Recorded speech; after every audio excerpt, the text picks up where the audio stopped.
The voice of Husker Nation is on the air. This is Hail Varsity Radio. Insight, opinion, expertise, along with the biggest names talking Nebraska sports.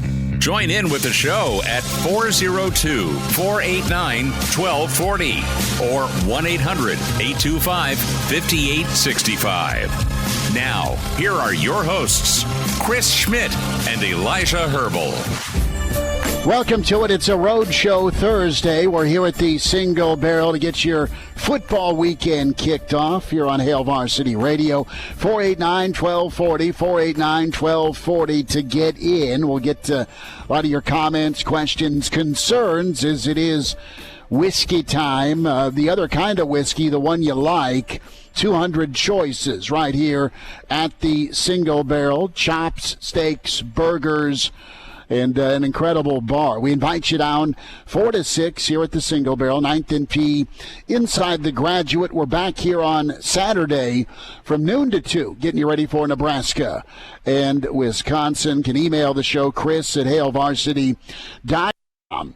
And there we go. One of my favorites, winding her way down with a big old glass of wine. It might be a Johnny Depp-sized glass of wine. I don't know if they've increased the size or not. More wine is coming down the pike. This is pretty good. So there's whiskey, there's wine, there's football. There's beer on tap. There is NFL action tonight. Elijah Herbel stuck in studio.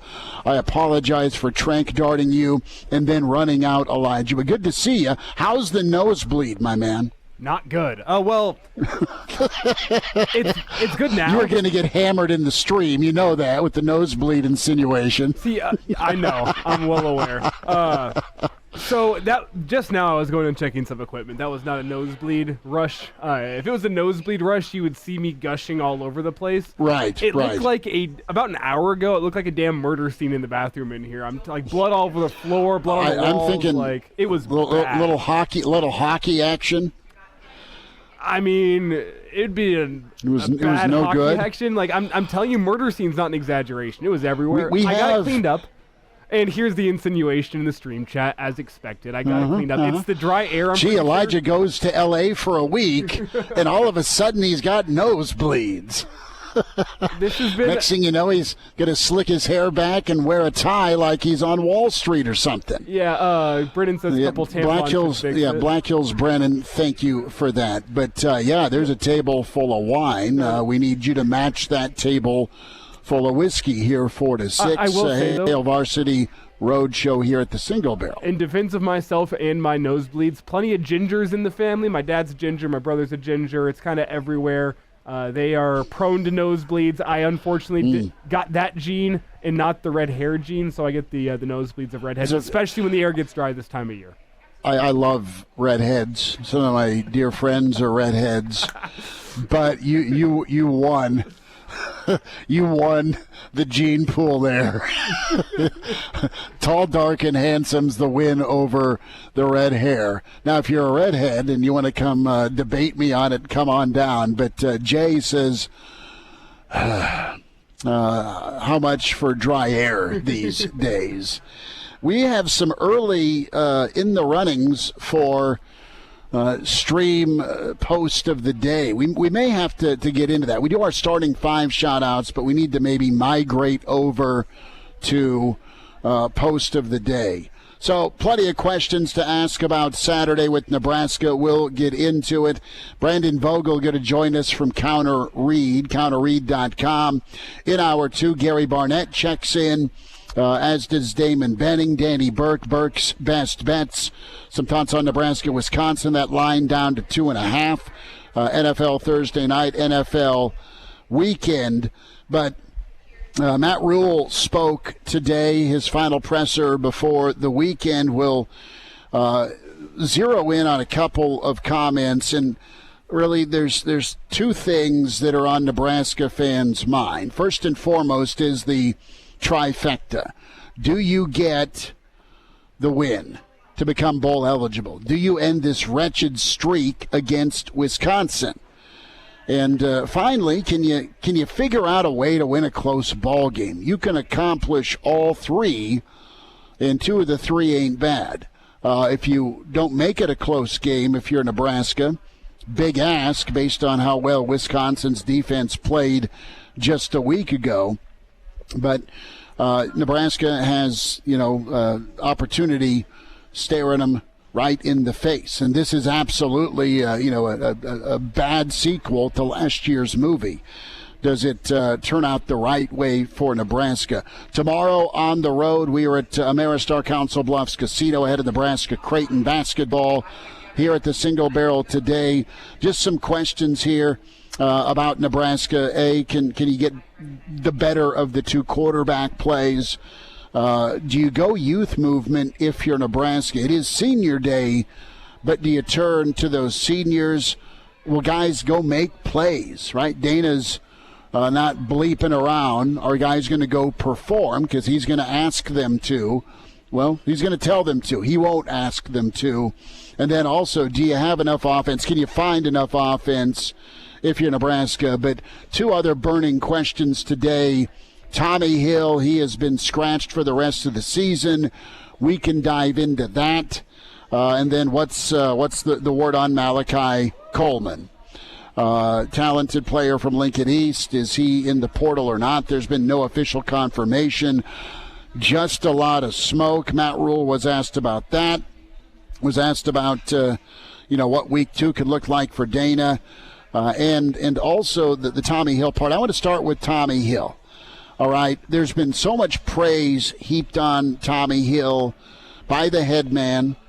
You saw great play against Colorado's outfit, and then you have the first touchdowns given up by Tommy Hill, trying to gut it out with a plantar fasciitis issue and injury. All right, you saw the first touchdown against the Illini, you saw the first touchdown against Indiana given up, and then you saw an Olay move at the goal line at the 5 against USC. So if you're telling the coach, yeah, I can go in, and then if a 60 or 70% Tommy Hill is the best option versus too young a player, then you ride with it, but you better get better performance because he's not the lockdown that he's needed to be. The wrong kind of shutdown we're talking about today, Elijah. You want that shutdown corner. You don't want your corner shut down. And he's been a bit of a thoroughfare, quite frankly, from time to time. You wonder how his mood has been. You wonder how the coordinator, Mr. Tony, and his secondary coach's mood has been when they do put him out there and they've not gotten performance. It's a two-way street. You know the guy's dinged. You know you're dinged. Go make the play. And Nebraska will be better on Saturday without a whatever percentage Tommy Hill is. He shut it down. He's looking to the NFL. I wonder if that's been a problem in the locker room. Tommy will be out the next 2 games. He's tried to play. It's obviously it's tough for him. He's dealing with a lot, and so I just shut him down. He's been invited to the Senior Bowl. Maybe he'll be ready for bowl practice, but he's out there, but he's playing half speed, 3/4 speed, and so that's led to led to the first touchdown in this game, led to the first touchdown in the Indiana game, led to first touchdown in the Illinois game. So I feel for him. Came to the year with high expectations. Had the foot injury, and it's just never quite been the same. So that is Matt Rhule, and he's not been the same. Elijah, how much has that hurt the defense, in your opinion? I mean, you see the drop. You got to do your 1/11th, but your replacement, right? As we get into this youth versus experience discussion, and you want the old guys to lead the way, to get that 6th win or beyond. Are younger guys better options? Probably not because of their experience, but would they be better options because maybe they can go perform better as well? You just don't know. At what point do you go youth movement? You really haven't until probably this Saturday. You'll see more young guys in the secondary. Are they going to be ready? I mean, we've heard plenty about them. I mean, Sia Wright's a guy that I think is part of the youth movement at least he's a guy you've brought in that has come in and stepped up, and that's where I was going to go with the USC game is whenever Sierra Wright, after the pick six, exited the game, and in comes Tommy Hill. You saw how the USC team picked on Tommy Hill, and you kind of went, oh, no, here we go again. It felt like Illinois. It felt like Indiana with just the picking on him where you didn't feel confident with him back there. You feel for him because whenever he's at 100%, whenever his mind's in the game and whenever he's self-confident at 100%, you see the kind of difference maker that he is. You saw that last year. You saw that early this season, especially in the Colorado game. Difference maker.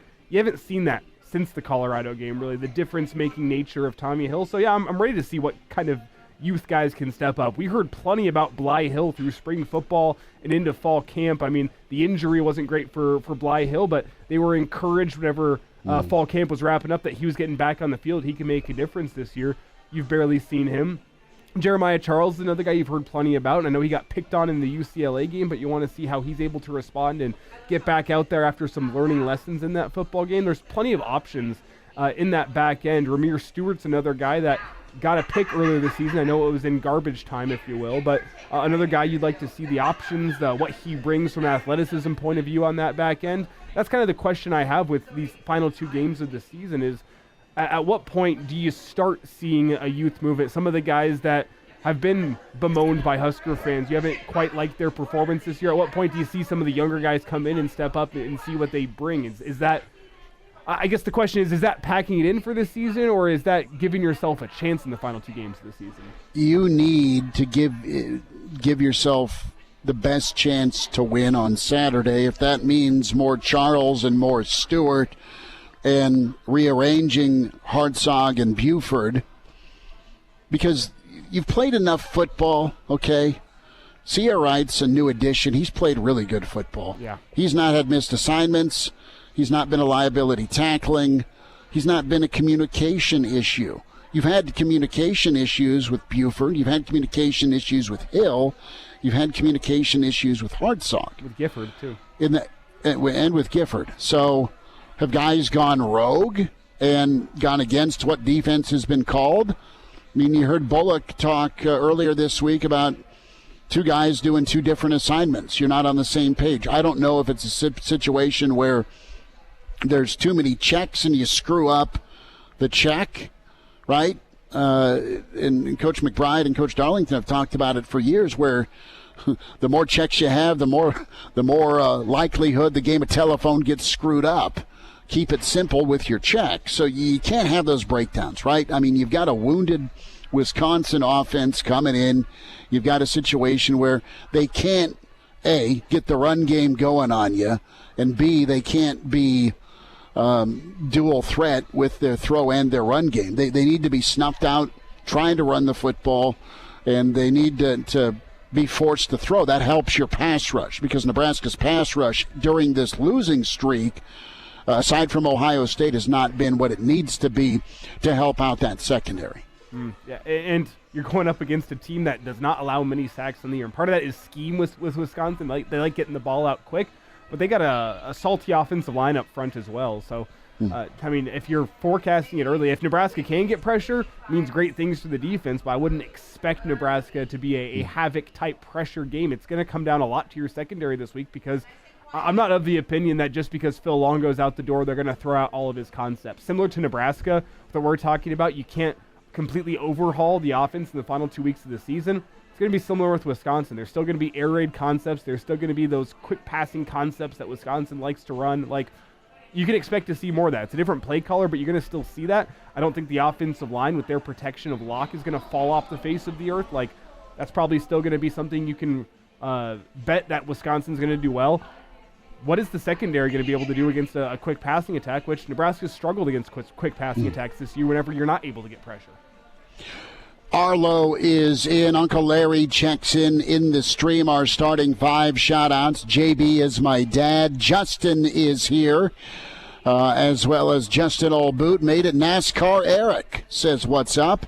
Mike from Cali is present and accounted for. Says, here's to 2 more wins. NU Grandpa says, top 10. Ronnie is here. Greeting, fellow followers. Anonymous says, what's up? At least they haven't lost a 13-10 game yet this year. If they lose 13-10 again this weekend, it should be followed by a raising of the stadium and a salting of the earth. Black Hills Brendan is checked in. Coach Brandon is here. Jeff is here. Jeff is asking about Malachi Coleman. Let's hear Rhule's response to being asked about Malachi Coleman in the portal. Here's Coach. A lot of people wonder about Malachi. Is he available right now? Or Yeah, I don't know that it's appropriate on a Thursday game week to be talking about redshirting players. I don't think that's fair to our seniors. So you had no answer on Malachi. You had an answer on Quinn Clark, a guy that's redshirted just a moment later. Cliff checks in. And folks are curious, right? You see the athleticism, the talent of Malachi Coleman. We don't have any official word, Elijah. There's been no statement by Nebraska. There's been no posting that we've seen. Maybe that's happened recently, but we haven't seen anything on social media from Malachi Coleman. But you don't want your homegrown talent making a sprint from the portal. Now, for the portal. Now, you also want your homegrown talent to be able to be on the practice field, put the work in. Brandon Vogel's on the way with Hail Varsity.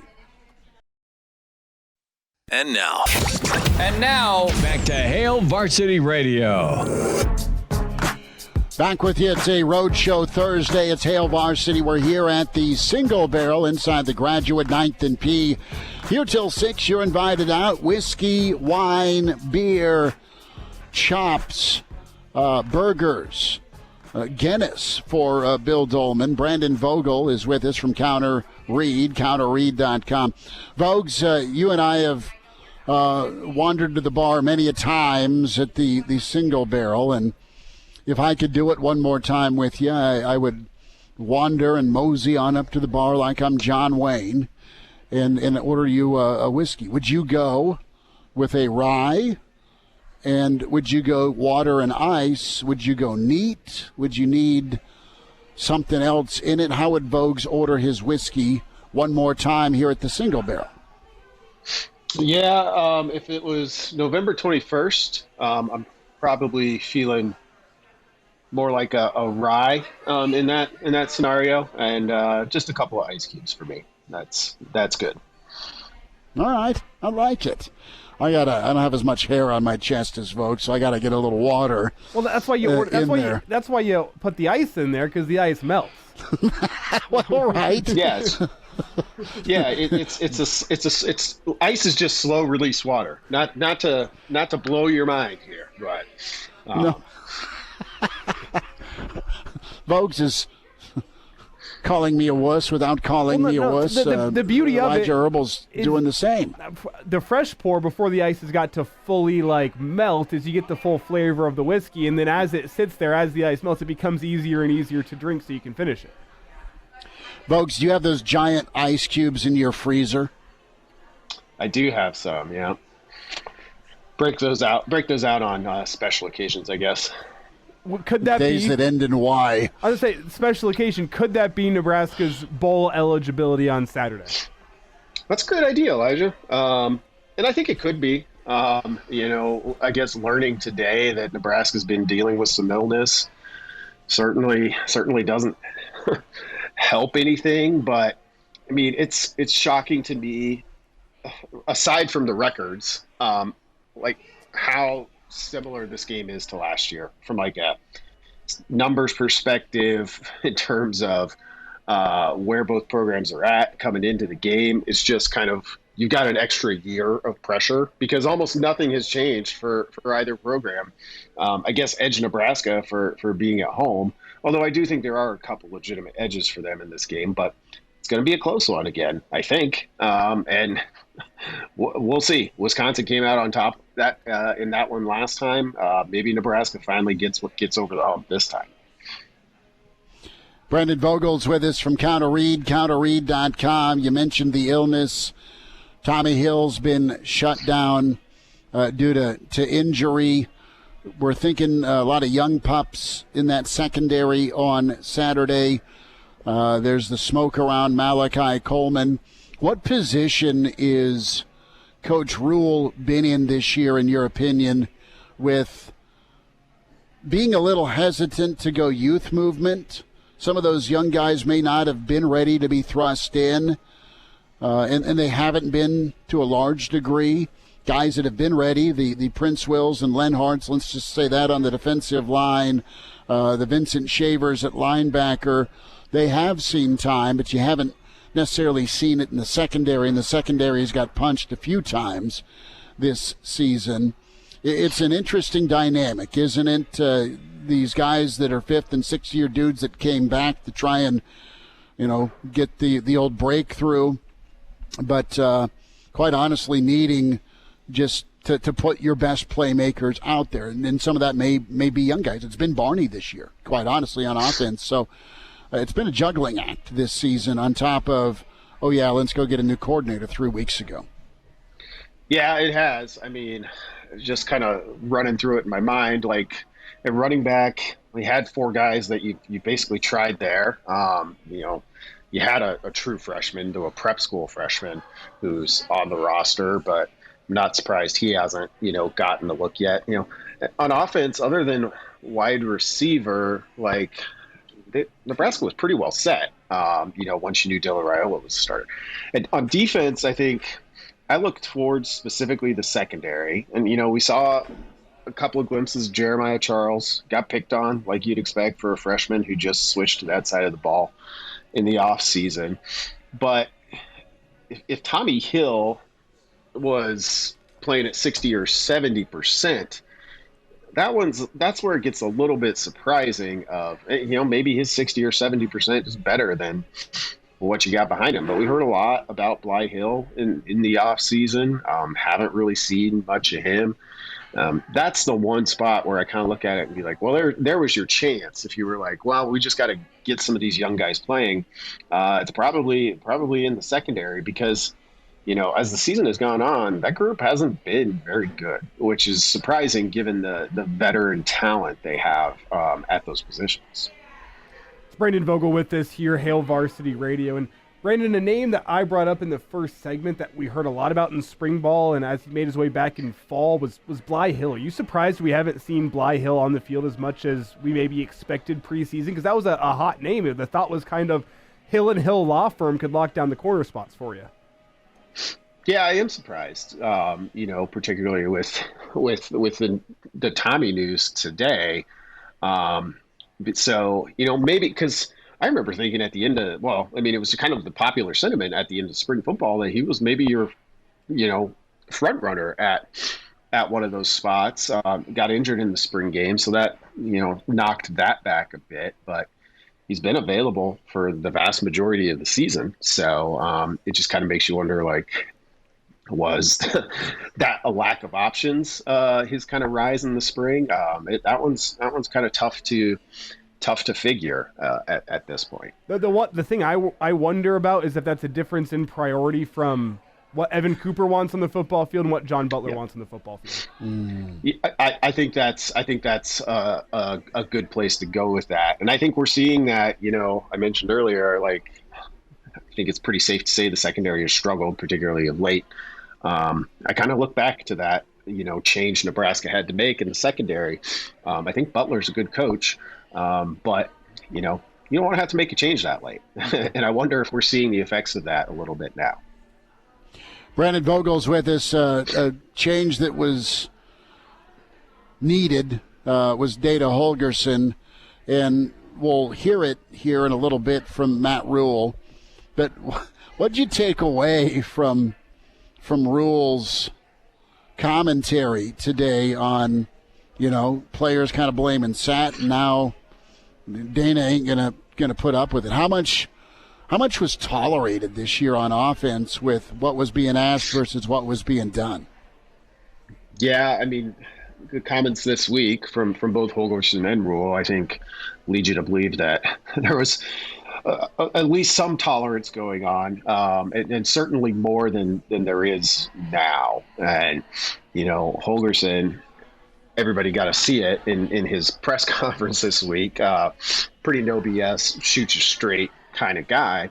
And honestly, when you look at Nebraska staff, like, I think they kind of need a guy like that, particularly on offense where it's been a struggle. Which is to, isn't to say, some of those other position coaches aren't those kind of guys. Like, we honestly, don't hear a ton from them to really know as much, but like Holgorsen wears it on his sleeve. And for him to talk as bluntly as he did, and just his only media appearance about this Nebraska offense, I think told you what's probably going on behind the scenes. We got the sanitized version. Brandon, as we did. Brandon, as we talk about pressers today, I saw comments out there. People thought Rhule's demeanor today, they said it felt like he was feeling the pressure. Do you agree with that from what we heard from Rhule today?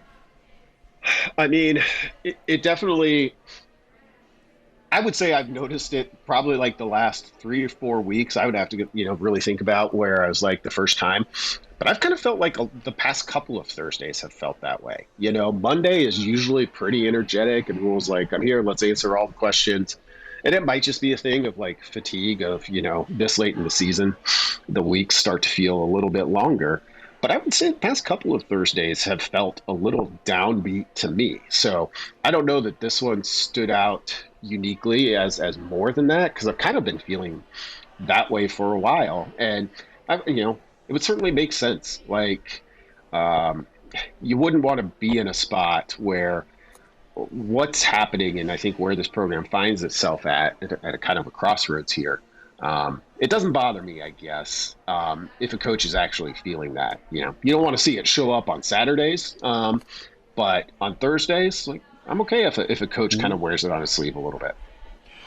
Let's talk about Malachi Coleman and just kind of the smoke out there, Brandon Vogel, with the fan reaction if, in fact, the other number 15 is gone, goes somewhere else. We know how hotly Nebraska pursued him. We know that there were options for Coleman in the recruiting world. But you just saw a blip last season.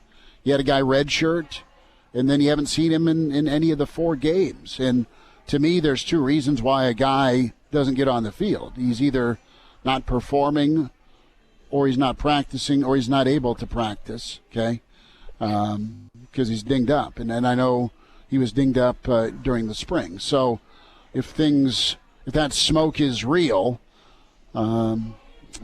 it's not a great look for an in-state and an in-town kid to move on.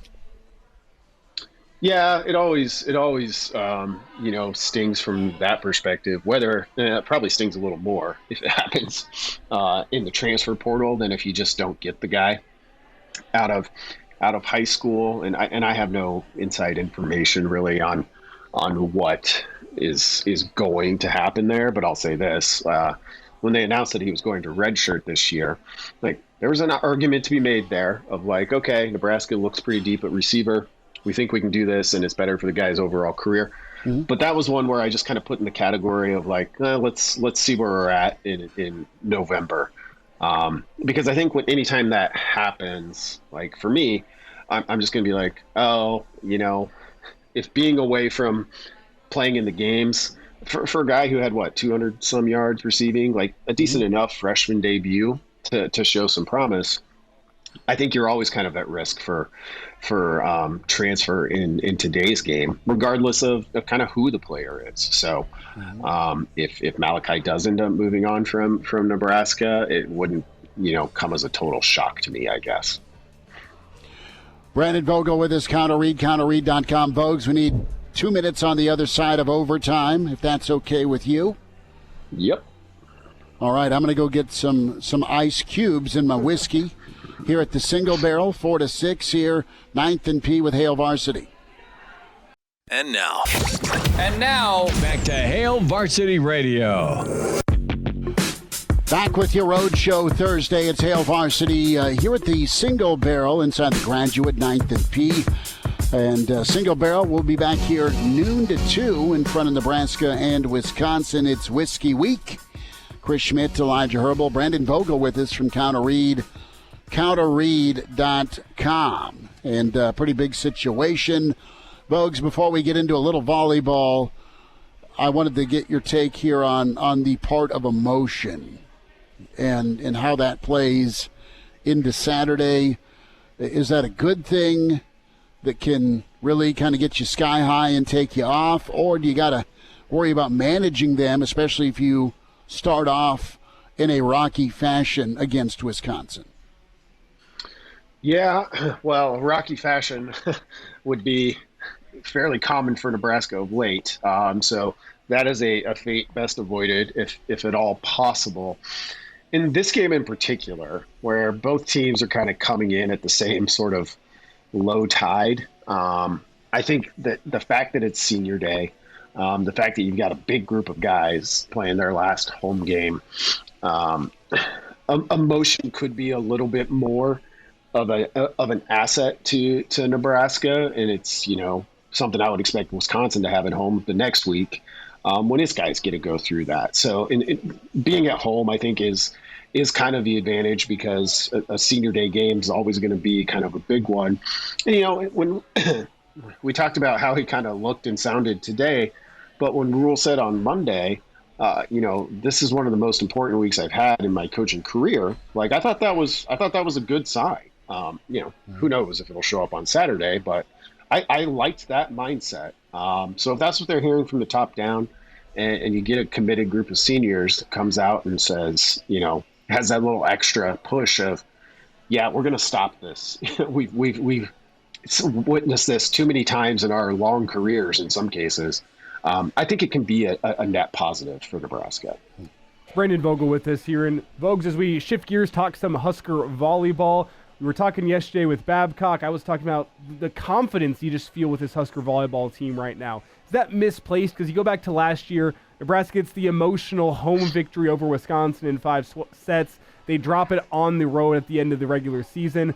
This year, you get a sweep over Wisconsin on the road. They're going to be motivated, but I still have confidence in that volleyball squad. Is that misplaced, or am I onto something there? No, I don't think it's misplaced. There hasn't been a lot to shake that confidence post the loss to SMU, which was a shock then. But Nebraska has seemingly turned that into a pretty big positive. And I mean, they just they haven't really missed a whole lot of beats along the way. That said, I do expect this Wisconsin match to be maybe one of the tougher ones of the season. Nebraska did pretty well in Madison that first go around, and I would expect this one to maybe be a little bit tougher just this deep in the year. And along with the confidence level, I think a little bit of pressure comes with that. Of like, when you've just dominated everybody, if you get shaken a little bit early, it doesn't take a lot to kind of knock you off of where that's been. Brandon Vogel's with us. Vogues, tell folks how they can get signed up and be a part of Counter Read. Yeah, just head to counterread.com. It's a twice-weekly Substack newsletter from myself and Aaron. Post you'll see that's brand new there today is my Wisconsin game preview. Pretty long one, as was last year's. Seems like I could write books just about Nebraska-Wisconsin matchups. But so anyway, you can go dig into that. Kind of like Nebraska's chances to run the ball here. So we'll see if Holgerson's ready to win that way. But that's a premium post for paid subscribers. But if you head there, you want to try it for free. You'll get 7-day access to all of those paid articles as well. So get a pretty good chance to check us out, and that'll also get you into our game day chat on Saturday if you're into that sort of thing. So head to counterread.com and check it out. Get signed up. Brandon Vogel, Counterread, counterread.com, at Brandon L. Vogel on Twitter. His book with John Cook, Dream Like a Champion. Vogues, we'll talk Saturday. Thank you much, bud. Thanks, guys. Have a good one. There he is, Brandon Vogel with us, Chris Schmidt, Elijah Herbel. Roadshow Thursday here at the Single Barrel at Ameristar Council Bluffs Casino tomorrow, 4 to 6. Back here noon to 2 on Saturday ahead of Nebraska-Wisconsin for the weekend edition of Hail Varsity. And then Real Red Reaction winds it down. We'll be in Iowa City a week from tomorrow for pregame and Black Friday Real Red Reaction as well. So a 2-week stretch, and then maybe, crossing fingers, a bowl ball game for Nebraska. Elijah, the real Matthew had a point and a post as he got in early in the chat when it comes to Nebraska football. And we asked the question, a little tongue-in-cheek here, are the Huskers the football equivalent of a stripper? They tease you. They convince you something really awesome is about to happen. They massage the money out of your pocket. Then they send you home disappointed. Well, there's another name for that, too. Real Matthew. All that being said, yeah, the teasing needs to stop. Saturday, if you're a Nebraska football fan. Or the heartache needs to stop if you're a Nebraska football fan. If you're a team member, you want to go out the right way. Part of the reason you can have some optimism is you got Sheriff Dana wandering the sidelines now. Matt Rhule asked about how week 2 could look with Dana Holgorsen, and it got a little deeper than, well, yeah, there'll be a little bit more freedom in the offense. It got pretty pointed about guys doing their job. Here's Matt Rhule. It's been great. Let me say that, just the verbiage, working with the staff. Also, man, kind of, he was just out there at practice, like he's putting a lot of pressure on the guys, to make the plays.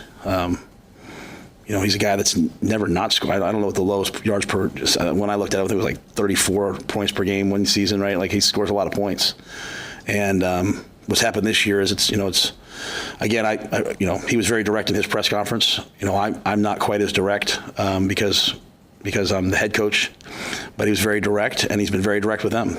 If they want to win, they're going to have to go make plays. They're going to have to catch balls, break tackles, make long runs, make big blocks against an excellent defense, score touchdowns in the red zone. And it's not the plays that do it; it's the players that do it. And I think he's I don't know what the right word is, imprinting that to them.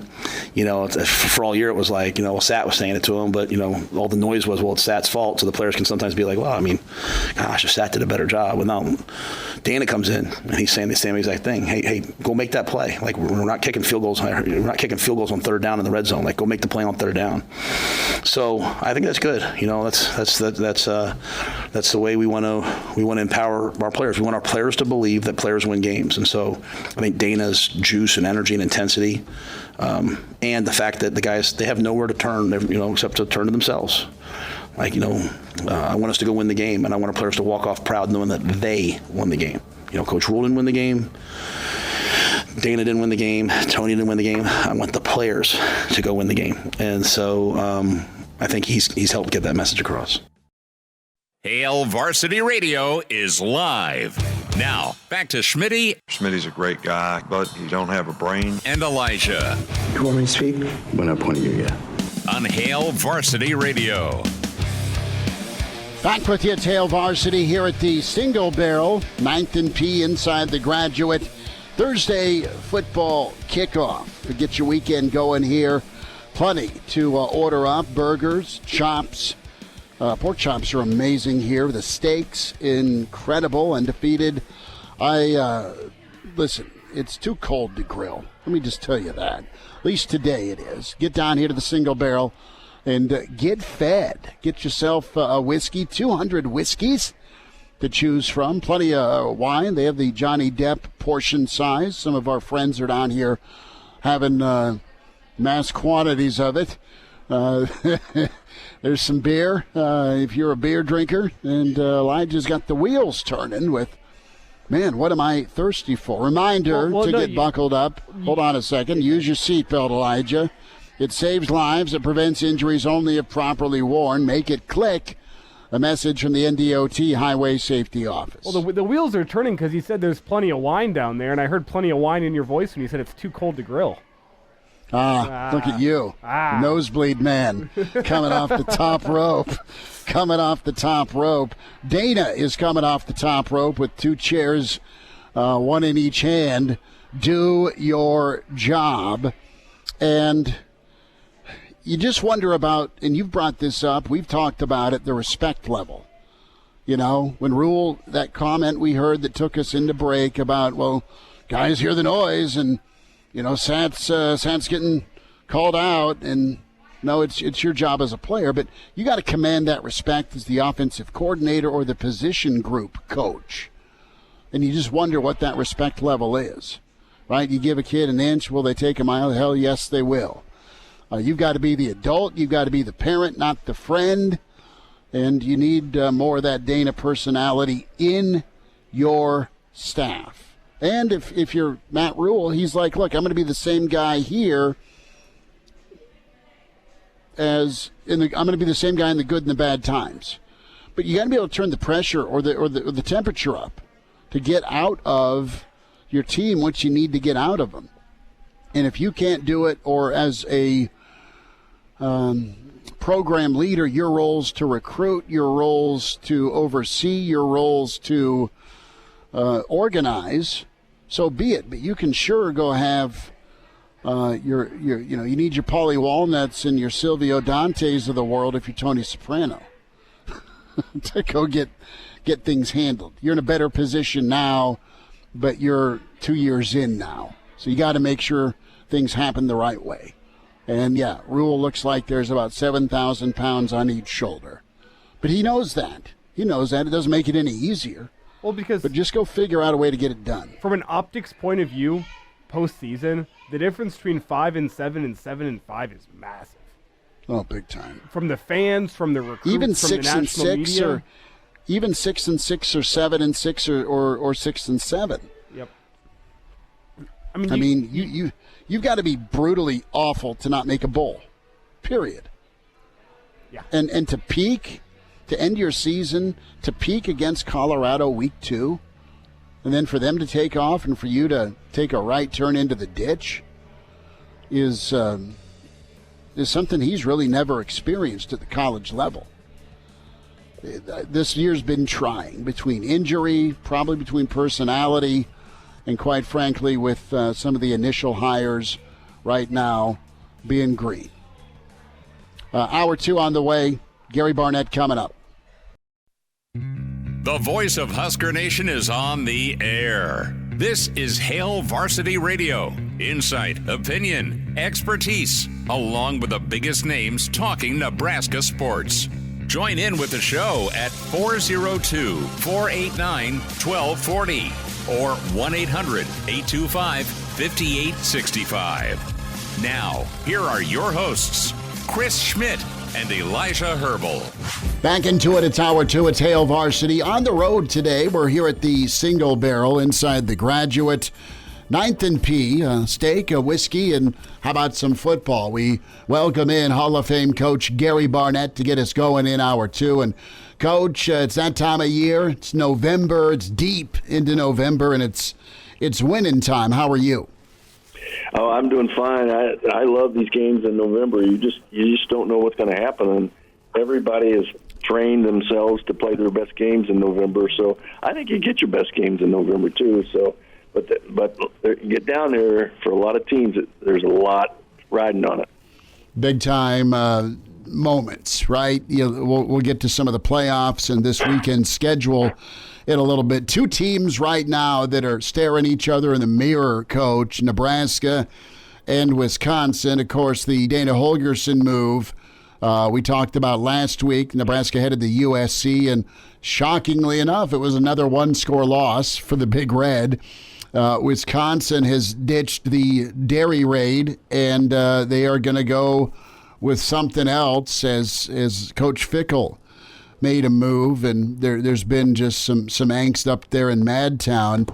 What do you make of this showdown here, this matchup? And Nebraska's got to have it. Wisconsin's got to have it. Yeah, that's and both have new coordinators going into this game. Both teams are frustrated with their offense. You know, there's just so many similarities in this game, and it's somebody's going to come out with an opportunity to go to a bowl game, and both teams are just going to fight like heck to get to be that team. And, you know, you go to last week's game, and you got to be impressed with what Wisconsin did to Oregon, or what Oregon wasn't able to do with Wisconsin, and you got to be impressed with that defensive effort. Offensively, it wasn't much to talk about, but you know, neither was Nebraska. So, you know, it's just two real similar teams, and you know, it's funny. I'm really putting a lot of reliance on the stop rate percentage, and both these two teams are almost exactly identical in stop rate percentages. So it's got the makings of a game that should come down to the last play. And, you know, I don't know. I think it's at Nebraska. So, you know, I think that really favors Nebraska, and they're favored, you know, in the spread. So, you know, one of these teams in red. One of these days. In a bowl game. Well, the problem, Coach, is whenever you say it's going to come down to the last play, it's going to be a one-score game, Husker fans look back at the last 5 years and say, dear God, no. Coach Barney, no. Change it. Yeah, I know. But sooner or later, you know that you got to get one of those beans out of the jar, and so it's going to come out. But, you know, this one, to me, looks pretty good for Nebraska, but it'll be a war. It really will. I mean, statistically, it's just amazing how close these two teams are.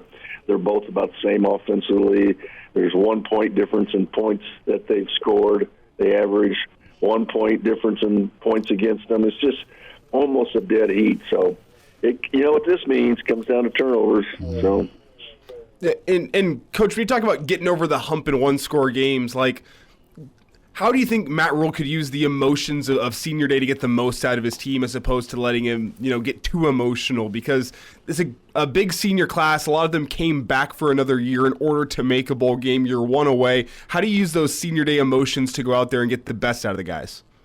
Well, you know, you try to avoid the ups and downs, the highs and the lows of emotions, and you just want to always operate on the same level. And you know, senior day can be good and bad, but, you know, I think generally as a coach, and you're going to go play on the road in a senior day, you realize you may get a little bit more of a shot early on, and you got to survive that. And, you know, I think that these things, I think fans really like to get geeked up on these senior days, but in reality, I don't know that I could tell the difference through the years about how we played or didn't play on senior day. So, you know, it just depends on whether this team can, you know, get on some even level here. And, you know, what would be nice is to win this game by 2 touchdowns and then just take a big – I remember one time I was doing something like that, and so I took a big monkey. And at the end of the game, we were in our locker room, and I took the monkey and I threw it out the window. So, you know, you just want to do that. But it's just a tough one to manage. But, you know, you're gearing up. I mean, there's a lot on the line for Nebraska here. And, man, having it at home, you know, you want it at home. You don't want it on the road. Gary Barnett's with us, Hail Varsity Radio. So was this monkey kind of a season-long thing? Did he have a name? Help me out here with this idea. No, it was a first playoff win for me. We lost in the first round like 3 or 4 years, and then finally we won the first round playoff. And I just took this monkey in front of our team and threw it on the roof of the building that we were in. And everybody went crazy. So I like that. That's pretty funny. Coach, I want to ask you about Dana Holgerson, and he spoke with us earlier in the week and was just blunt, right? Was blunt about the Nebraska blockers on the perimeter, really called out the wide receivers, and wasn't mean-spirited in doing so. He just was matter of fact, and lo and behold, Nebraska actually blocked well, right, when they threw in some short game against USC. And then he also, you know, got after the running backs coach about the running backs not seeing the hole or not hitting the hole. It needs to be better. And Dana came in and did that. The expectation is by week 2, you'll be able to do it. And Dana's no-nonsense I'm sure that you have more familiarity with him than we do, but it's kind of what's needed. And he touched on assistant coaches getting blinded by or having favorites in a position group versus kind of looking and seeing who may be best going on. Take us through that part of life in coaching, either as an assistant or having to get after your position coaches as a coordinator.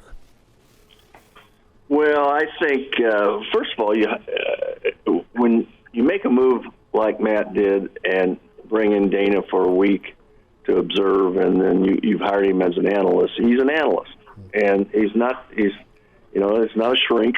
He's not a puppy dog. He's come in to look at what's going on because there's a problem and give you an outside opinion as to what needs to change. And you have to really respect whoever you put in that analyst role, because you brought him in to say the hard things, not the easy things. And I think as an assistant coach, you're fully aware of that's why he's there. You don't want to hear it, but sometimes you just need, you need that kind of assistance, that kind of set of eyes on things. And I used to call that the broken window and theory, and that is the idea behind it is you come home one day and there's a window broken in your house, a little pane, and you say, okay, how did this happen? And somehow the cleaning lady, the cleaning people broke the window, but they're going to fix it next week. So you come home the next week, it's not fixed. You go, what happened here? She says, well, they had to order the part. The pane wasn't big enough. And then you come home the next week and still not fixed. Well, it's not in yet.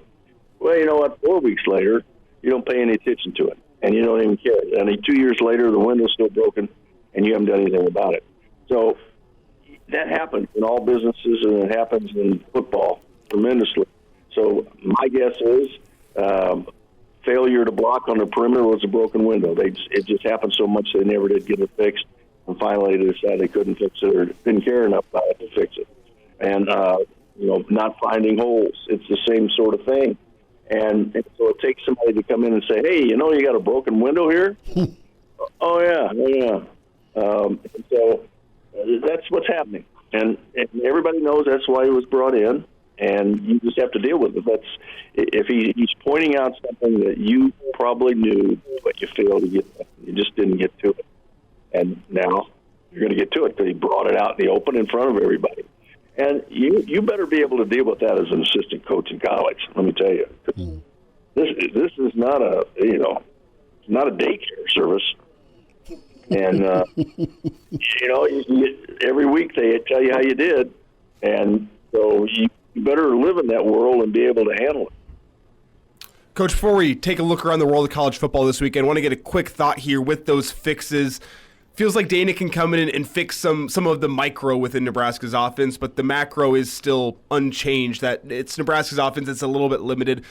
I guess in your eyes, those micro fixes, the perimeter blocking, running backs finding holes better, quarterback play, those things, how big of a difference do you think that can make across a couple of weeks when we look at the final 2 games of the season?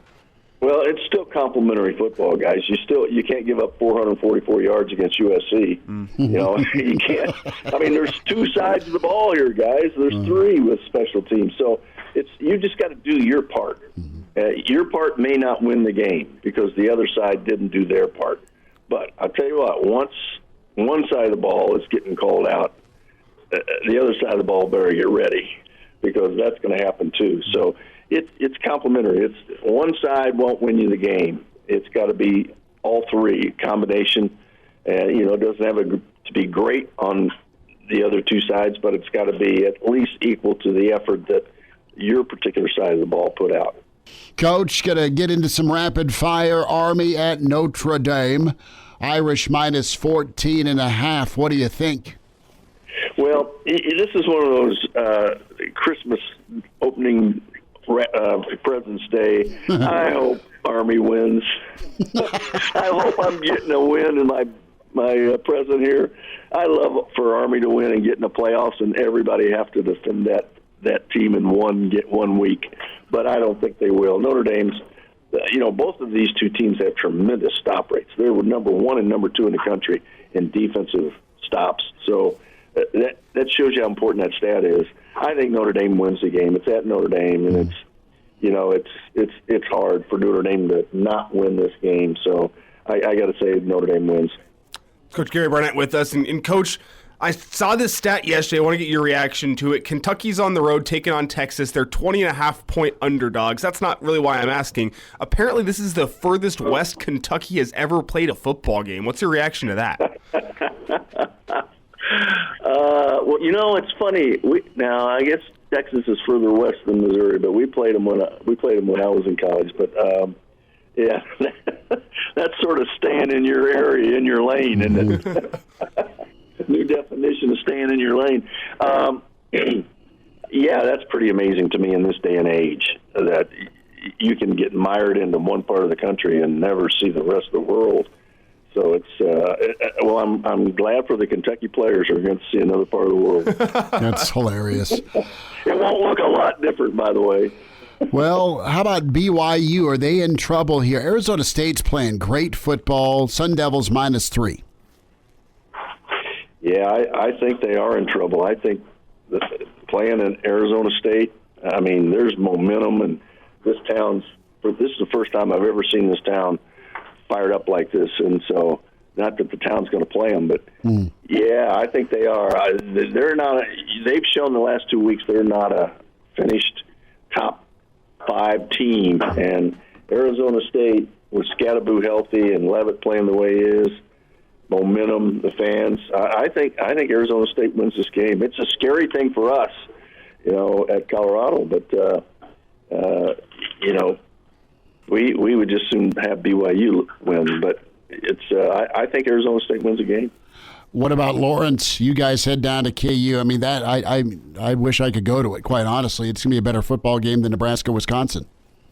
It could be. There could be 1 million points scored. The only thing is Colorado's defense is playing really, really well. And the biggest difference in this game is the fact that there's 2 differences. One, Kansas can run the football. I mean, over 200 yards a game. Colorado cannot, but Colorado can stop just about anybody, and Kansas can't. So it's going to be a big play offense. Our big play offense against their big play offense is what it boils down to. So we'll have to see who survives. It's at Arrowhead, and they're expecting a sellout, which is very unusual in that stadium for a college game. So it's got all the makings. We had great weather, and it's got the great makings of a great game. Coach, before we get to Indiana and Ohio State, Nebraska is a 2.5-point favorite against Wisconsin. What do you like? I like Nebraska. I just think that they're going to be able to move the ball. Wisconsin's defense is, as you guys know, really solid. Mm-hmm. So, I think it's a really close one-score game, and you get the monkey off your back. How's that? Yeah, there we go. Coach Barnett, as we tell Matt to get a big stuffed monkey, and we'll put it on his back during the game. All right, well, we'll give him a shout, see how that goes. Good luck with that one. Indiana. Maybe if Dana suggested it would work. So. Dana could pull it off. Yeah. Ohio State, Indiana, -13.5. Buckeyes, coach, as we say goodbye. Is this thing going to be close, or do you think Ohio State rolls? It's going to be close. I like Indiana to cover. All right. Yeah, 13.5 is way too many points. The disrespect for Indiana continues. I know, but if Ohio State wants to turn it up, man, they are phenomenal. We'll see. Coach, enjoy Arrowhead, man. Have a good call. All right, guys. Great being with you. And now, back to Hail Varsity Radio. Back into it, Hail Varsity Live here at the Single Barrel, 9th and P inside the Graduate. Damon Benning with us. You hear him on Robbie and Damon 7 to 10 weekday mornings on Hurrdat Sports Radio with the Husker Network. DB, it's whiskey time. How we doing? I'm good. I wish I could, and indulge in one of those barrels, but unfortunately, we got some coaching to do, and we're going to try to put ourselves in position to see if we can't win a state championship. Well, you guys know it well. I know you're excited. There's nervous energy. There's also a ton of confidence when it comes to those title games. Talk to me about the culture of Westside, man. Yeah, I think it's, well, we're going to need it, right? A lot of people talk about, you hear Coach speak this time of year and our culture this and our culture that, but for us, we're going to have to rely on it. This is the first time in a long time I can remember going into a game where I think, well, I won't say we're severely out-talented. This is a more talented team than we are. They're older. They're more experienced in terms of their big game, their big game atmosphere. Even though we've been in a lot of state championship games, I think this will be 6 in a row. We have a very young team, so we may be a little ahead of schedule, but we're going to really rely on that as we're going through our preparation. Because, like I said, you'll see very few teams in the Metro with 6 or 7 Division I guys stacked the way this Millard South team does. So we definitely got our work cut out. Not even our Westside team a year ago had this many Division I players. So we got a challenge ahead of us. Damon Benning with us here, Hail Varsity Radio Roadshow Thursday. So what's the message? Yeah, it's a challenge. Yeah, they're pretty stacked, but you guys are competitors as well, I imagine. Yeah, listen, what we've said all along is the toughest team in the tournament will win. And we want to definitely be the toughest team. We play really, really hard, and we can play really hard for long stretches of time. So the goal for us is to keep the ball in front. They have such what I'd call spurtability at Millard South, where they can just score in bunches. Our goal is to play hard as long as we can and see if we can't get. Stop me if you've heard this. It's kind of a Coach Rhule thing, but we truly are going to see if we can get this thing into the fourth quarter with a one-score game, because I don't think a lot of people expect that, but it's where we want to be to give us the best chance to win. We just don't think that's a team that we can run down from behind, but I can tell you our guys are confident, they're ready to go, and I think we got a good game plan. It's Damon Benning with us here, Hail Varsity Radio. And Damon, I think this question could relate to a couple of games we're going to see here over the next couple of days, your Warriors and the Huskers. How do you get those guys to deal with the pressure of the moment? One in a state title game, the other one in a chance to get to 6. From a coaching point of view, how do you make sure those guys are ready for that moment and step up to the plate as opposed to shy away from the moment? Man, that's a fantastic question, and I think they're both about the same kind of answer. What we talk a ton about, since we drew our opponent on Friday night, it is, hey, let's do what we do. We don't worry ourselves with, obviously you have to scout and you have to game plan, but when it comes to preparation, we don't worry about social media. We don't worry about, the friendships in the meantime. We boil this thing down to 6 minutes, right? You're thinking 110 plays. You got to play 5-6 seconds at a time. You got 30 special teams plays. You have to play hard 6 full minutes. And that's what we ask our guys to do, right, is give it the best 6 minutes you have and stay in the moment. And that's exactly what I think Nebraska has to do. They've heard all week, right, new coordinators for both sides and what's going to happen. And, is Wisconsin the walking wounded? Who's hurt? Who's not hurt? What's going on in our very own locker room? Have we been on message boards? Listen, you don't worry about any of that. You need to make it about you. Mind your own business and do your thing. You don't worry about what's going to happen when that clock strikes 0. If you got the 6 wins or you don't, you mind your own business. You do the best that you can in the moment. You line it up and you play ball. Damon Benning with us. Damon, Nebraska playing ball with Data Holgerson now a second week. And talk to me a little bit about his personality. We got a chance to hear from him this week. That's all well and good, but he's no nonsense, no BS. Do you need different personalities? And I kind of liken it good cop, bad cop when it comes to not only the head guy, but your assistants. Yeah, 100%. And Coach Rhule was leaving us bird crumbs, and shame on us for not picking up on it. You know, he for 3 or 4 press conferences in a row, you know, he talked about, hey, I don't want to throw guys under the bus, but, you know, we got to make plays. Or, you know, this coaching business can be pretty lonely.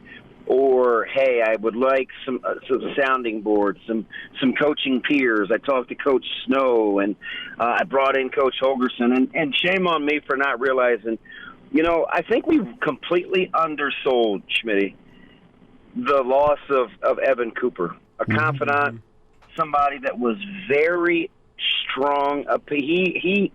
Listen, if Coop thought it, he probably said it. Right, I watched him in practice where they would be doing one-on-ones, and he'd tell you, you know, this receiver, he hadn't caught a ball in 3 weeks, fellas. Eat him. You know, he would just say things that I think you could vibe with that you don't always want your head coach saying as the CEO, because he has to be a little more even-keeled, but that you want to say, right? You can say things like, listen, perimeter blocking has been an issue since the season started. You know, I tried to tell you guys that. Or, hey, you know what? We got to turn that 5-yard run into a 20-yard run, a 20-yard run into a 40-yard run. You know what his new version of Coach Cooper can say? Listen, when I hit pause and the hole is this big and that running back's not in it, that's a problem. You know, some of those tackles that SC made in the open field, those are hard tackles, and they made them. We got to play guys that they can't make those plays on. Hey, this perimeter blocking is embarrassing. What have you guys been doing? Right? Those are all the things that have been hinted to but not said in that manner. And I think that was a lot of the void that was being filled with the whole good cop, bad cop thing with the departure of Coach Cooper. Somebody that he trusts, somebody that he can bounce football ideas off of, and quite frankly, somebody that can be the heavy. Right? It's just exhausting as a CEO to always be the guy that presses the buttons, and you're like, well, that's what he has assistants for. But you want different personality traits. You know, you got the cerebral assassin of Tony White, where he's very emotional on game days and getting his guys motivated. But during the course of the week, you know, it's not always like that. And Coach Butler, who's used to coaching adults, or Terrence Knighton, who is kind of singularly focused with the D-line. On the offensive side, I thought it was going to be Donnie Raiola because he is the fiery guy, but he's so O-line centric, it doesn't get a chance to kind of trickle in to the rest of that offense. So if nothing else, Coach Holgorsen gives Coach Rhule a peace of mind, because he's like the two little guys that sit on your shoulder, right? The guy that'll say just about anything, and then the other guy that's like, I don't know if this is kind of the right place or time. I probably need to be a little measured. With Coach Holgorsen, he can just let it rip. And I think it comes from a place of just wanting to flat out compete. Leave the relationship building on the short term and the culture building to Coach Rhule and that previous staff. Right now, it's nut-cutting time, and I think they need somebody to be honest and tell them the truth to get them over the hump in these last couple of weeks. I think that's perfectly fit. That perfectly fits Coach Holgorsen's personality, because he's coached in some tough environments. Damon Benning with us here, Hail Varsity Radio. Damon, do you expect better communication or more in-sync secondary play this Saturday? Yeah, you kind of hope so, right? I think they're going to have to play. They're going to have to play some young guys, right? I think Bly Hill and Amari Sanders, and you know, you may have to have another young safety or two be able to play, and maybe move Hartzog around a little bit into a role that he's a little more comfortable with. So you hope with some experience and maybe some accountability, because this is really what it boils down to, right?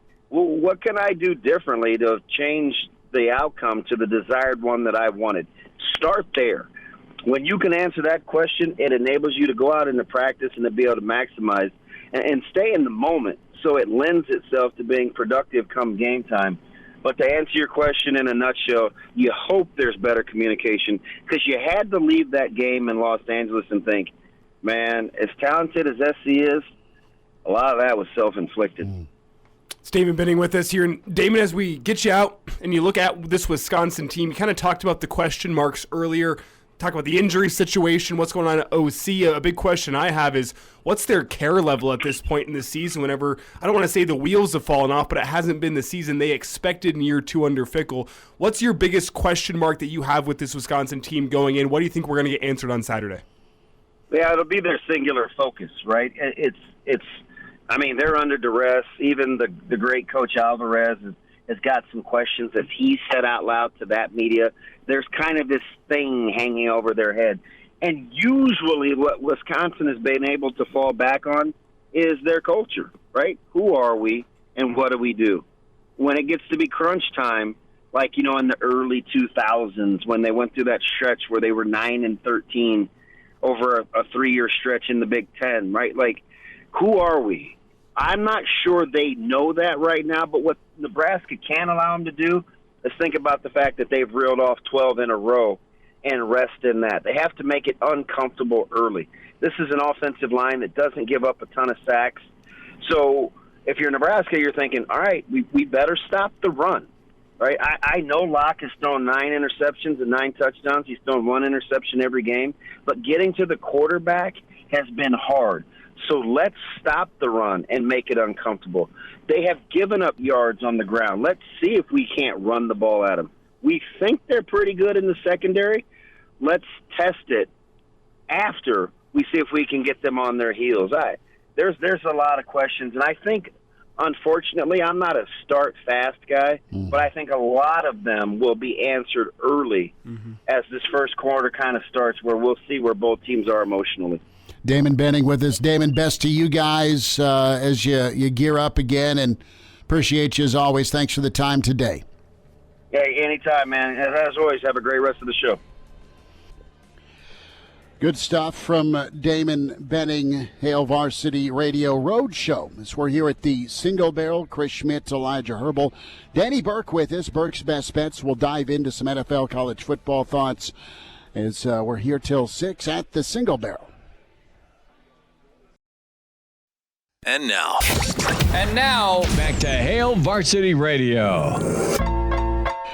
Great to have you back. It's Hail Varsity on a Thursday, Roadshow Thursday, with Chris Schmidt, Elijah Herbel. We're here at the Single Barrel inside the Graduate 9th and P, getting the football weekend kicked off. We're at Ameristar Council Bluffs Casino tomorrow, 4 to 6 at Nebraska Creighton basketball. And then back here at the Single Barrel for your weekend edition of Hail Varsity, which we'll get going at noon to 2. And then Real Red Reaction follows. Nebraska-Wisconsin. We say hi to Danny Burke. Burke's Best Bets at Danny Burke 5 on Twitter's where you follow him. Stochastic and Odd Shopper. Also, both locations to check out on social media and their websites when it comes to gaming and fantasy football. Danny, how we doing here? Crucial weekend for your Huskers, my friend. How you doing? Oh, man, nerve-wracking like every other fan, right? I mean, this is the game where it's got to happen. This is the game that sets up beautifully, but you still have those nerves at the back of your mind because we've seen this story so many times. But, man, as nervous as it is and as disappointing as this season has been from time to time, I am pretty excited for this one. I don't know. It's a strange feeling. I'm actually feeling more confident than in several other spots this year, guys. Danny, we asked the question earlier in the week. What were you doing the last time Nebraska beat Wisconsin? 2012, fall 2012. I think that he was doing time. Was that before high school, freshman year of high school? What were you doing? How old were you? No, what was that? That was probably my sophomore or junior year of high school is the last time that happened. So it's been a wee bit of time, to say the least. And then it was funny. I tweeted out today since, when I went to school at Nebraska in 2014, the one Twitter account said how Nebraska has been historically one of the worst the past decade. And I was like, yeah, that's about the time I started being affiliated with them. So it only makes sense that my football curse fandom was brought along with me. So I take partial blame for all of this nonsense, Husker Nation. That's on me. Well, we are going to point, because it is that time. You don't get it done. It's time to start finger pointing, man, because the old saying is accountable teams look at the mirror, distracted / divided teams point at one another. Danny Burke was back for that Colorado game in 2018. Danny Burke was back for that. I'm just giving you problems. I'm giving you problems. But on a serious note, it's minus 2.5. If they don't get it done, you got to come to Iowa City next week and partake with me and Elijah and get it right, Danny. You are the one that can end this thing in a good way. Absolutely. Well, I mean, guys, looking at this game, I mean, with the number under the key spot of 3 here, it's incredibly tempting to look at Nebraska. And again, I get it from looking from our perspective as a Nebraska fan, where you realize that so many things go wrong. It's Murphy's Law, it seems like every single game. But then there's the other part of it when you're looking at it from the inside out with us being so close, and it's knowing that this is a game where Nebraska should win. Being back at home, Riola, he was guaranteeing a win to get the bowl bid in this game, and Wisconsin just got rid of their quarterback's coach, their OC, and I realized Nebraska did as well, but there was a sense of a little bit more confidence, it seemed like, on the field. We saw a little bit better effort out of Riola, and you have another week of familiarity with him and Holgorsen working together, and you have this Wisconsin defense that, against the run, has actually really struggled this year, and I think Nebraska, knowing how successful beginning of the year, being able to do that, if they can implement that once again, obviously that's going to open up the offense tremendously, take a lot of the strain off Riola, and they're going to be able to play pound-mouth football there and just really drill it down the field and be able to control possession here. So I think Wisconsin's in a complete state of disarray, much like Nebraska was, and arguably is, but coming back at home with everything that is on the line, man, I like Nebraska here, and I actually gave them out on the money line, minus $1.30 for a little bit of security, just because, again, knowing Nebraska, I can see them winning and then not covering that spot. So just me being a little safe there, a little cautious, but I do like the Huskers outright in this game, fellas. Danny, to keep it in college football, Indiana is a 13.5-point road dog against Ohio State. 10.5. It's dropped 3 points. Ooh. It's 10.5. I was going to say 13.5 is way too many points. But, Danny, with this new updated line, what do you like in Indiana and Ohio State? Man, I mean, I was really tempted to wanting to get involved with the Buckeyes here. Just in your classic, a team like Indiana coming out of nowhere, ready to get punched in the mouth. But, look, it's not to take away from anything they've done. I mean, they've earned their stripes right now, and they look fantastic. But the reason that it's a little that I'm timid here with Ohio State is much like why the line moved, right? I mean, the injuries that we've heard about Ohio State enduring this past week and beyond that. And Ohio State, I still think, is one of the better teams, and I think they will get the job done and probably do end up covering, and I do like that it's moved down despite the injuries. However, if it was under 10, I think that's where my buy price would be on the Buckeyes, and I don't have enough conviction to take the points with the Hoosiers because we really just haven't seen enough of them in a big game sample size like this one with the pedigree surrounding it. So probably wait to live bet. If for some reason crosses 10 and you get the Buckeyes -9 in the hook, I'd have no issues laying it with them, thinking they still really take control of this game over the Hoosiers. Danny Burke with us, Burke's Best Bets, burksbeat.com, Stochastic and Odd Shopper at Danny Burke 5 on Twitter. I want to really go to this game. Unfortunately, I'll be working. Kansas hosting Colorado and Arrowhead -3 Buffs. KU's on fire. They're making up for a really awful start, a 1-5 start to the season. Do you have a feel one way or the other? Is this some sort of trick, or do you think it's going to be this tight? Man, hey, this late in the season, it's really tough to get a gauge on some of these tricky lines like that because, like you said, it kind of has some of that, unknown type of trap feeling like maybe I'm missing something here. And I haven't gone too deep into this one, Schmitty, but for me, I think it's just a wait and observe type of approach here because it's not two teams, especially on the side of KU, that I've gone too crazy and in-depth with and following religiously. So I can't say confidently enough that I'm willing to place a bet pre-flop. But what are you feeling out of that one as to why the line is where it is? Because I was a little curious at first glance, but again, didn't go too in-depth with it. I just think KU is healthier than they've ever been. Their offense is incredible. They've caught some belief and momentum, not only with putting up name your score against Iowa State, but then they went out to BYU and did it to a team that was unbeaten. KU's always kind of been this dangerous, this good. They started out ranked, Now they're hitting their stride, and it's do or die for them to get to a bowl. So I think it's dangerous for Colorado. Colorado's just been scoring as many points as they've needed to, and the defense has kind of led the way. What happens if their defense struggles? Is the offense going to be able to go win a game for them when it's been the defense that's really been the reason they flipped it around or knocking on that 10-win door? That's what I think. I think if I'm getting Kansas in points, then I'm taking KU. Yeah, I hear you. Hey, can't argue that one. Should be a fun game regardless, but completely get that side of the argument, Schmitty.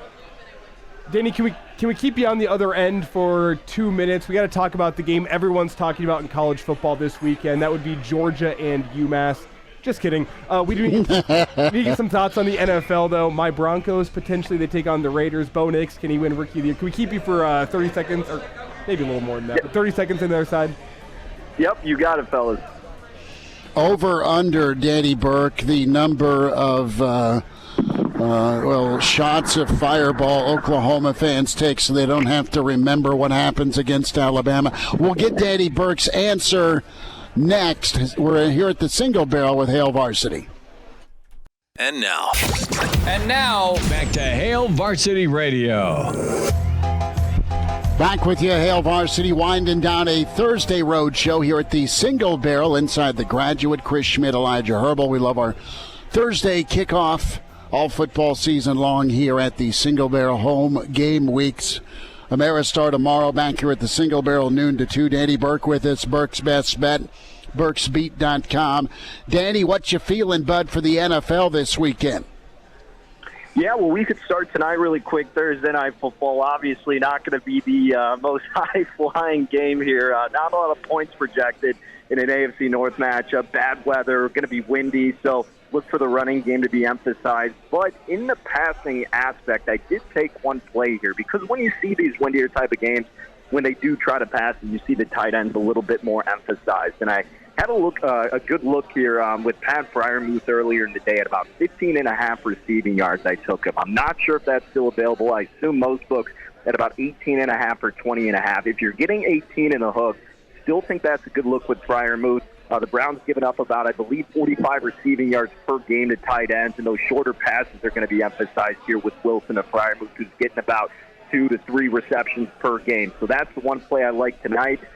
Further in the weekend, I took a teaser. Teased down the Texans to -2.5 against the lowly Titans, and paired that up with teasing the 49ers from +2.5 up to +8.5. Honestly, I like San Francisco outright in this game, but you know, they've had a little bit of a rough going this season where things just haven't fallen their way, and I'm fine with getting that security. And if you can't get the teaser, if you don't want to do the teaser, again, I really like the 49ers in this spot, in a spot that I consider a buy low opportunity where the Packers are selling high on. I mean, they should have lost last week. I think their defense is really, really struggling this year, and the proof is in the pudding that the 49ers are better defensively. Purdy's been better in a lot of metrics quarterback-wise, and Jordan Love's kind of been a liability. So, yeah, I really like the 49ers, but again, ultimately did the teaser. If you don't want to do that, take San Francisco with the points or outright. Danny, I love Monday Night Football this week. You got the Ravens at the Chargers. The Chargers playing for a wild card spot in the AFC. The Ravens, who knows what's going on in that division. What do you like on Monday Night Football? I see the Ravens as a 3-point favorite. Yeah, man. I mean, I think the number's set perfectly here, because as much as I love Harbaugh, and I absolutely love Herbert, you're watching some of these games with the Chargers, like last week, for example, and you know that they have these flaws. And credit for them for finding ways to win, but at some point, it's going to come and bite them in the butt. And I think against a respectable coach in Harbaugh, that could certainly be the time for it to come to fruition. So I do lean toward Baltimore. Perhaps if we get this to drop down to 2 in the hook, that would be the buy price on the Ravens. Otherwise, I think it's going to be a great opportunity for looking at a lot of props, especially on the side of Herbert against this Ravens secondary that has been really vulnerable all season. So consider Herbert props and look to take the Ravens if we get a price under 3. Love it. Danny, be good. Enjoy your college football and NFL weekend. We'll see you in Iowa City next week. Sounds like a plan, fellas. Take care, and go Big Red this weekend. There he is, Danny Burke, Burke's Best Bets. Danny Burke 5 on Twitter is where you're at. Shout out to Game Dog Donald Mike, Dion, Andy, all of you, our friends, Big Red Junkies podcast, and so many folks here just passionate in the stream. Cliff in Florida, getting it going. Just good stuff. Zach, of course, and we will see how it shakes out. Cross the river, put that money down on Creighton, Nebraska tomorrow. Ameristar Roadie in Council Bluffs. Big thanks to the folks at Single Barrel. We'll talk to you at 4 tomorrow.